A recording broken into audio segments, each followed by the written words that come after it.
Badung sebagai kabupaten yang memiliki pendapatan asli daerah PAD tertinggi di Bali dan nomor 2 tertinggi di Indonesia diharapkan mampu menghasilkan dan memperhatikan atlet berprestasi.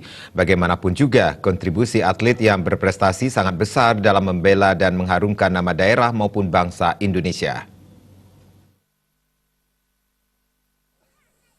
Badung yang memiliki PAD paling besar di Bali memiliki peluang yang sangat besar untuk memajukan dan mengharumkan nama daerah, seperti halnya penjaringan atlet berprestasi di tingkat nasional maupun dunia. Salah satu tokoh masyarakat Badung sekaligus Ketua Garasi Badung, Gusti Anom Adiputra mengakui, saat ini perhatian pemerintah daerah Bali terhadap atlet berprestasi masih minim.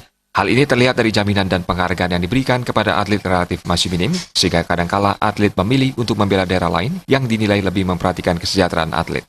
Badung sebagai kabupaten yang memiliki PAD terbesar, semestinya bisa belajar dari banyaknya atlet Bali yang membela daerah lain di ajang nasional maupun internasional. Sikap atlet yang lebih memilih membela daerah lain ini bukannya tidak memiliki sikap idealis, namun lebih pada penghargaan dan perhatian lebih yang diberikan. Bagaimanapun juga, kadangkala seorang atlet menjadikan olahraga yang ditekuni sebagai mata pencaharian, sehingga mereka harus pintar mengatur keuangan yang didapat dari prestasi maupun kontrak kerja. Kalau kita nilai dari PAD Bali ya, saya kira cukup tinggi.